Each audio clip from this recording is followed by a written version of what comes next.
জানি না এটা কতদিন কন্টিনিউ করতে পারবো, এই যে সকাল সকাল ঘুম থেকে উঠে রান্না করা। তো চলো আগে তোমার সাথে ব্লগটা শেয়ার করি। আজকে চিনির স্কুলের ডে 3, তো কি করলাম সব কিছু শেয়ার করছি। ছোট ছোট আশা, তোমাদের ভালোবাসা নিয়ে আজকে ব্লগটা শুরু করছি। আমি বৃষ্টি, তোমরা সবাই কেমন আছো জানিও। রোজকারের মতো রান্নাবান্না সেরে চলে এলাম চিনিকে স্কুলে নিয়ে 9টার সময়। তারপরে একটুকুনি ওয়েট করলাম 9টার থেকে 10:30 পর্যন্ত।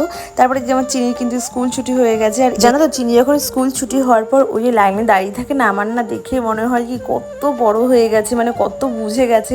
ম্যাডামরা যা বলে তাই আর কি শোনে। যাই হোক, তারপরে এদিকে স্কুল ছুটি হওয়ার পর একটু পার্কে তো আসতে হয়। আজকে দোলনায় চান্স পাইনি বলে আজকে যে স্লিপে আর কি যে চলে এসেছে স্লিপটাও, তবুও একটুখানি ভাঙা। যাই হোক, যেমন তেমন করে একটু উঠে পড়েছে। এই মানে এখান দিয়ে আর কি স্লিপ দিয়ে আর কি উঠেছে, যদি সিঁড়ি দিয়ে ওঠার সুযোগ পায়নি। তারপরে তো বাড়িতে চলে এসেছিলাম, আর রান্নাবান্না তো হয়ে গেছে, রান্নাবান্নার আর ঝামেলা নেই। মা শুধু ভাতটা বসিয়ে দিয়েছে পরে।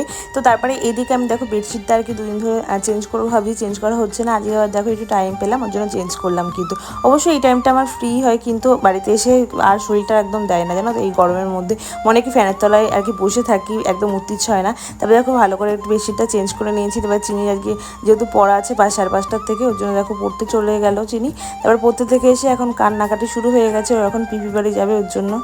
কষ্ট হবে না? হ্যাঁ, মারও তো পায়ে ব্যথা হয়, হয়তো তার কাজ হেঁটে যাবে না। হেঁটে কেন যাবে না বলো? হেঁটে যদি যেতে পারো তাহলে নিয়ে যাবো, নাহলে যেতে পারবো না আমি বলে দিলাম।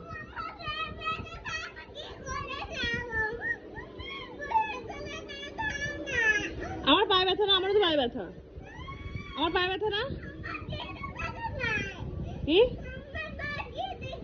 আমার তো পায়ে কেটে গেছে। আমি তো কালকে পড়ে গেছি, কালকে তো সিট থেকে পড়ে গিয়ে তোমার মাঝে লেগেছে, পায়ে ব্যথা লেগেছে। আমি তারপর দিদির কাছে গিয়ে তুমি কতক্ষণ বসেছিলাম, তুমি আমার কোলের পর বসেছিলে। আমার কষ্ট হয় না? মায়ের কষ্ট হয় না? হ্যাঁ, তোমার যেরকম কষ্ট হয় মারও সেরকম কষ্ট হয়, বুঝেছো? তুমি ভেবে দেখো, তুমি যদি কোলে করে ছাড়া দিয়ে যেতে পারো তাহলে আমি তোমাকে ফিরে বাড়িতে নিয়ে যাচ্ছি, যদি হেঁটে হেঁটে যাও। আর নাহলে আমি এই গরমের মধ্যে তোমাকে কোলে করে নিয়ে যেতে পারবো না। তুমি কি করবে সেটা ভাবো। দেখো আমার দিকে, কোথায় যাচ্ছ তুমি এখন? তাই চলো। চিনিকে একটু ভালো করে বোঝালে কিন্তু ভালোই করে চিনি বোঝে, জানো তো। এই যে আমি বলেছি মামা আমার পায়ে ব্যথা, তুমি যদি হেঁটে যেতে পারো তাহলে তোমাকে আমি নিয়ে যাবো। আসলে প্রথমে খুব বায়না করছিল আমাকে কোলে করে নিয়ে যেতে হবে, তারপরে বোঝালাম, তারপরে কিন্তু ঠিক বুঝলো। এই যে এখন ঠিক কিন্তু হেঁটে হেঁটে যাচ্ছে, মাঝে মধ্যে একটু বায়না করছে কোলে ওঠার জন্য, তারপরে একটু একটু করে নিচ্ছে, আবার ঠিক কিন্তু হেঁটে হেঁটেই আর কি ফিবি বাড়িতে। এই যে চিনি তো ফিবি বাড়ির থেকে চা বিস্কুট খেয়ে এখন বাড়িতে চলে যাচ্ছে, যে নাচতে নাচতে ঘুরতে